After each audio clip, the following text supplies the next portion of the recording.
വെട്ടിക്കൊലപ്പെടുത്തിയതല്ല, രക്ഷപ്പെടാൻ കഴിയാതെ പോയതാണ്. നിരവധി തവണ തിളച്ചുപൊന്തിയ ചൂടുവെള്ളം മുഖത്തൊഴിച്ചും ചവിട്ടിയും കുത്തിയും മെതിച്ച് ആ ഉമ്മയെ കൊടുവാളിന് മുമ്പിൽ ഓടിപ്പിച്ചിട്ടുണ്ടെങ്കിലും അപ്പോഴെല്ലാം ആ ഉമ്മ ജീവനും കൊണ്ട് ഓടി രക്ഷപ്പെട്ടിട്ടുണ്ട്. മാരകമായ ക്യാൻസർ ബ്രെയിൻ ട്യൂമറിന് അടിമയാക്കപ്പെട്ട് ഓപ്പറേഷൻ വിശ്രമത്തിൽ കഴിയുന്ന ആ ഉമ്മാക്ക് ഓടാൻ കഴിഞ്ഞില്ലത്രേ. ആ ഉമ്മയുടെ വാക്കുകളും രാപ്പകൽ കഷ്ടപ്പെട്ട യാതനകളും ഈ വീഡിയോയിലെങ്ങും ഹൃദയം വേദനിപ്പിക്കുമെന്നത് യാഥാർത്ഥ്യം. മനസ്സിന് കട്ടിയുള്ളവർ മാത്രം ഈ വീഡിയോ കാണുക എന്നപേക്ഷിക്കുന്നു. ആഷിഖിന്റെ ഉപ്പ അവൻ 1.5 വയസ്സുള്ളപ്പോൾ അവനെയും അവന്റെ മാതാവിനെയും ഇട്ടെറിഞ്ഞുപോയി. പിന്നീട് അങ്ങോട്ട് നീണ്ട 25 വർഷക്കാലങ്ങളോളം തന്റെ ജീവിതമത്രയും തന്റെ പൊന്നുമോനായി സമർപ്പിച്ചു. രാവും പകലും സൂര്യന്റെ ഉദയവും സൂര്യാസ്തമയവും ചോരനീരാക്കി ആഷിഖിന് വേണ്ടി അധ്വാനിച്ച് നീങ്ങി. അവനല്ലാതെ ഒരു ലോകം പോലും ആ മാതാവിനില്ലായിരുന്നു. അവൻ മാത്രമായിരുന്നു ആ മാതാവിന്റെ സ്വപ്നവും. നിലത്ത് വെച്ചാൽ ഉറുമ്പരിക്കും, തലയിൽ വെച്ചാൽ പേനരിക്കുമെന്ന ലാളനയിൽ അവനെ പഠിപ്പിച്ചു വളർത്തി. ഉപ്പയില്ലാത്ത ആഷിഖിനെ പോറ്റാൻ ആ ഉമ്മ വല്ലാണ്ട് കഷ്ടപ്പെട്ടു.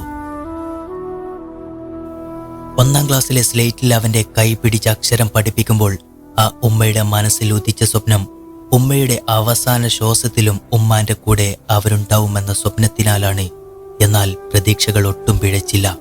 ഉമ്മാന്റെ കൂടെ തന്നെയായിരുന്നു. പക്ഷേ ആ ഉമ്മ അവസാനമായി ചോരക്കഴുത്തോടെ കണ്ണടക്കുമ്പോൾ ആ കണ്ണിലെ രക്തം ഒരു മനുഷ്യനും സഹിക്കാൻ കഴിയാത്ത അത്രയും ക്രൂരതയിൽ അലിഞ്ഞു ചേർന്നതായിരുന്നു.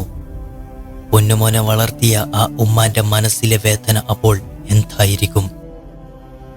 ഓരോ ക്ലാസ്സിലേക്കും അവൻ കയറി പോകുമ്പോഴും ചുട്ടെരിഞ്ഞ വെയിലിന്റെ ചൂടിൽ പണിയെടുത്ത് രാത്രിയിൽ പോലും ഒരു റെസ്റ്റില്ലാത്ത ജീവിതമാണെങ്കിലും ആ ഉമ്മാക്ക് മകന്റെ മുഖത്തിലെ പുഞ്ചിരി മായുന്നത് ഇഷ്ടമല്ലായിരുന്നു. അങ്ങനെ അവൻ +2 പഠനവും കഴിഞ്ഞു നിൽക്കുമ്പോൾ ആ മാതാവിന്റെ മാസശമ്പളം മുഴുവനും ചിലവാക്കി അവനെ ഡിഗ്രിയിലേക്ക് പറഞ്ഞയക്കുന്നു. അതുവരെ അവർ തമ്മിൽ സ്നേഹപ്പിറാക്കൾ പോലെയാണെങ്കിലും അവിടെ നിന്നും അവന് കൂട്ടുകെട്ടുകളുടെ വലയിൽ അകപ്പെടുന്നു. കൊടും ലഹരിക്ക് അടിമയാക്കപ്പെട്ട അവന് അമ്മയാരാണ്, സഹോദരി ആരാണെന്ന് മനസ്സിലാക്കാൻ കണ്ണില്ലാതെ പോയി. ലഹരിയുടെ താളത്തിനൊത്ത് ജീവിക്കുന്ന അവന്റെ ശരീരം ലഹരിയുടെ ആസ്തിയിൽ ആടിയുലഞ്ഞു. പല സമയങ്ങളിലായി തന്റെ മാതാവിന്റെ മുഖത്തേക്ക് തിളപ്പിച്ച് ചൂടുവെള്ളം ഒഴിച്ചും ചവിട്ടി നിലത്ത് വീഴ്ത്തി കൊടുവാളുകൊണ്ട് വെട്ടാൻ ഒരുങ്ങിയും ഓടി രക്ഷപ്പെടാൻ ശ്രമിച്ച മാതാവിന്റെ പുറകിലോടി വെട്ടാൻ ശ്രമിക്കുകയും പലതവണ തല ചുമരിലിടിച്ചു ചവിട്ടിയും മെതിച്ചും ആ മാതാവിന്റെ സ്നേഹമലിഞ്ഞ കരച്ചിലിന്റെ ശബ്ദം വാനോളം പ്രകമ്പനം കൊള്ളിച്ചു. എങ്കിലും സ്നേഹത്തിനപ്പുറം ആ മാതാവിന് മറ്റൊന്നും തന്നെ ഉണ്ടായിരുന്നില്ല അവരോട്. കേൾക്കുമ്പോൾ നമ്മൾക്കെല്ലാവർക്കും ഒരു കേട്ടുകേൾവിയായിരിക്കാം. പക്ഷെ ജീവിതം ജീവിച്ചു തീർത്ത ആ സ്ത്രീയുടെ ഓരോ ദിവസവും ഓരോ മിനിറ്റും നരകതുല്യമായിരുന്നു. ഒരു ഉമ്മയുടെ സ്നേഹവും അതിന് തിരിച്ചു കിട്ടുന്ന ക്രൂരതയും ഒരു ഉമ്മാക്കും സഹിക്കാൻ കഴിയില്ല എന്നത് യാഥാർത്ഥ്യം. ചെറുപ്രായം മുതൽ 53ാം വയസ്സുവരെ പ്രാരാബ്ദം തലയിൽ ചുമന്ന ആ സ്ത്രീക്ക് ഒരു നിമിഷത്തിൽ ഒരു രോഗമുണ്ടായി. ജോലിക്ക് പോകാൻ കഴിയാത്ത മാതാവ് പണത്തിന്റെ ദൗർലഭ്യം മൂലം ഗവൺമെന്റ് ഹോസ്പിറ്റലിന്റെ വരാന്തലങ്ങളിൽ അലഞ്ഞു താണ്ടി ഒരു കൈത്താങ്ങിന് പോലും വളർത്തി വലുതാക്കിയ ആ മകനെ കിട്ടിയില്ല. അങ്ങനെ ആ സ്ത്രീയുടെ സ്വപ്നങ്ങൾ അവസാനിക്കുന്ന ദിവസമായി മാറി. അതെ, തനിക്ക് ക്യാൻസർ പിടിപെട്ടിരിക്കുന്നു എന്ന് മനസ്സിലാക്കിയ ദിവസം. കഷ്ടതകൾ ഏറെ താണ്ടി 53 വർഷം ആ ജീവിതം മകനു വേണ്ടി സമർപ്പിച്ചപ്പോൾ ഒടുവിൽ ആ ഉമ്മ മാരകമായ ബ്രെയിൻ ട്യൂമറിന് അടിമയായി മാറി.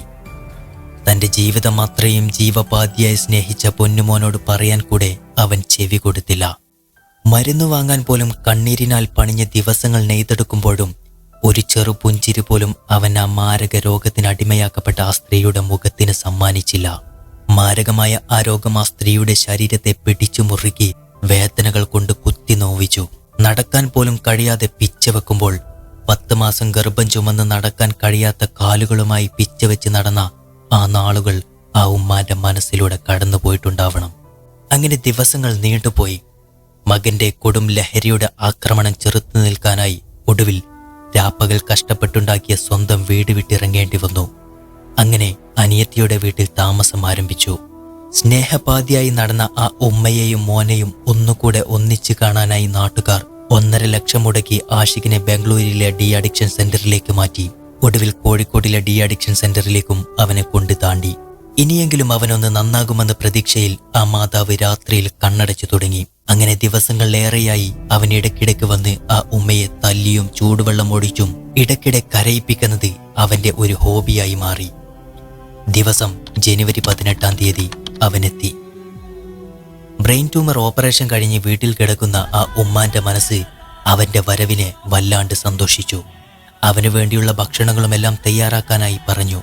ആ ഉമ്മ കിടക്കുകയാണ്. യാതൊരു പ്രകോപനങ്ങളോ ഒന്നും തന്നെ കാണാത്ത അവന്റെ മുഖത്തിൽ ആ ഉമ്മയുടെ മനസ്സിൽ പ്രതീക്ഷകളുടെ തളിരുകൾ പൂത്തു. അങ്ങനെ അവന്റെ ഉമ്മയുടെ സഹോദരി ജോലിക്ക് വേണ്ടി വീട് വിട്ടിറങ്ങി. ഒട്ടും പ്രകോപിതനല്ലാത്ത അവന്റെ പെരുമാറ്റമായിരുന്നു ആ സഹോദരിയെ ജോലിക്ക് പറഞ്ഞയച്ചത്.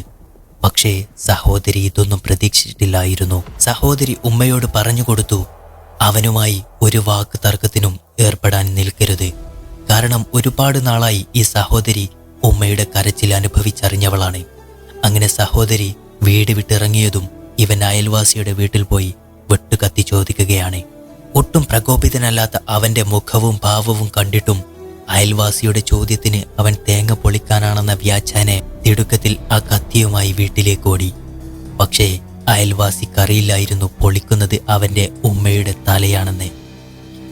ബ്രെയിൻ ട്യൂമറിന്റെ ഓപ്പറേഷൻ കഴിഞ്ഞ വേദനയിൽ പുളഞ്ഞിരിക്കുന്ന മാതാവിന്റെ അടുത്തേക്ക് അവൻ വരുമ്പോൾ എണീറ്റോടാൻ പോലും അവന്റെ മാതാവിന് കഴിയുമായിരുന്നില്ല. സമയം 2:30. ക്ലോക്കിന്റെ സൂചിയുടെ ശബ്ദം ആ വീട്ടിലെങ്ങും കുതിച്ചു ചാടുന്നു. പെടുന്നനെ അവൻ കത്തിയുമായി ഉമ്മയുടെ അടുത്തേക്ക് ചാടി വീണു. നിഷ്കളങ്കമായ ആ ഉമ്മയുടെ മുഖം അവന്റെ പുഞ്ചിരിക്ക് വേണ്ടി കാത്തിരിക്കുകയായിരുന്നു. ഒടുവിൽ കത്തിയെടുത്ത് ആ അമ്മയുടെ കഴുത്തിൽ അങ്ങിങ്ങനെ വെട്ടിക്കളഞ്ഞു. ചീറ്റിത്തെറിക്കുന്ന ആ രക്തം അത്രയും അവന് വേണ്ടി ജീവിച്ചതാണെന്ന് അവന്റെ ലഹരിയുടെ കണ്ണിൽ തെളിഞ്ഞിട്ടില്ലായിരുന്നു. സ്വന്തം മകന്റെ ക്രൂരതയിൽ കഴുത്തറുത്ത് നിൽക്കുന്ന ആ ഉമ്മയുടെ പാതി ജീവൻ പോയിട്ട് പോലും ആ ഉമ്മയുടെ കണ്ണീരിനാലുള്ള നോട്ടം ആ സ്ത്രീയുടെ ജീവിതത്തിലെ അത്രയും വേദനകൾ നിറഞ്ഞ ഒരു നോട്ടമായിരുന്നു. ആ സ്ത്രീയുടെ കണ്ണിലൂടെ 10 മാസം അവന്റെ പിറവിക്കു വേണ്ടി കൊണ്ടു നടന്നതും അവന്റെ ആദ്യ ചുംബനവും കൈപിടിച്ചുള്ള അവന്റെ സ്ലൈറ്റിലെ സ്വപ്നത്തിന്റെ ആരംഭങ്ങളുമെല്ലാം ആ കണ്ണിലൂടെ കണ്ണീരുകളായി ഈ ഭൂമിയിലേക്ക് ഉറ്റി വീണ് ഈ ലോകത്തോട് വിട പറഞ്ഞു അറുക്കപ്പെട്ട തല ഭൂമിയിലേക്ക് പതിച്ചു. പതിവ് വിടാതെ ആ ഉമ്മയുടെ ശബ്ദ തരംഗങ്ങൾക്ക് പുറകെ തന്നെ ഓടിവരുന്ന അയൽവാസികൾക്ക് ഇത് ആ സ്ത്രീയുടെ, ആ ഉമ്മാന്റെ അവസാന ശബ്ദമാണെന്ന് അറിയുമായിരുന്നില്ല. ഓടിവന്നപ്പോൾ കണ്ട കാഴ്ച ആ മകൻ ചോരയിൽ കുളിച്ച വസ്ത്രവുമായി കത്തിയും പിടിച്ച് ജനലരികെ നിൽക്കുന്നതാണ്. എന്തു പറ്റിയെന്ന ചോദ്യത്തിന് ഞാൻ എൻ്റെ ഉമ്മയെ കൊന്നു എന്ന പുച്ഛത്തിൽ അവൻ ഉച്ചരിച്ചു. ഓടിയെത്തിയ സഹോദരിയും നാട്ടുകാരും അകത്തേക്ക് പ്രവേശിച്ചപ്പോൾ കണ്ട കാഴ്ച എൻ്റെ വാക്കുകളിൽ ഒതുങ്ങുന്നതിലും അപ്പുറമാണ്. സഹോദരിയെ വെട്ടാൻ ശ്രമിച്ച അവനെ പിടിച്ചു കമ്പിയിൽ കെട്ടിയിട്ട് പോലീസുകാരെ ഏൽപ്പിച്ചു. ലോകത്തിൽ തന്നെ ഒരു കേൾവി കറപ്പുളവാക്കുന്ന ഈ വാർത്ത നമ്മെ ഏവരെയും ആഴത്തിൽ മുറിവേൽപ്പിച്ചിരിക്കുകയാണ്. ലഹരിയുടെ കുഴിയിൽ അകപ്പെട്ടവരുടെ വാർത്ത ഇടയ്ക്കിടെ നമ്മുടെ ഹൃദയത്തെ വേദനിപ്പിക്കാറുണ്ടെങ്കിലും അത്തരത്തിലുള്ള വാർത്തകൾ ഇപ്പോൾ പതിവായിരിക്കുകയാണ്. നമുക്കേവർക്കും ലഹരിക്കെതിരായി പൊരുതാം. നാടിനെ ഈ ക്രൂരതകളിൽ നിന്നും സംരക്ഷിക്കാം. ലഹരിക്കെതിരെയുള്ള ഇത്തരത്തിലുള്ള അവയർനെസ്സുകൾ സമൂഹത്തിലെത്തിക്കാനായി ഇതുപോലുള്ള ചാനലുകൾ സപ്പോർട്ട് ചെയ്ത് സബ്സ്ക്രൈബ് ചെയ്യാൻ മടിക്കാതിരിക്കുക. നിങ്ങളുടെ അഭിപ്രായം കമന്റ് ബോക്സിൽ രേഖപ്പെടുത്താൻ മറക്കാതിരിക്കുക. Thank you.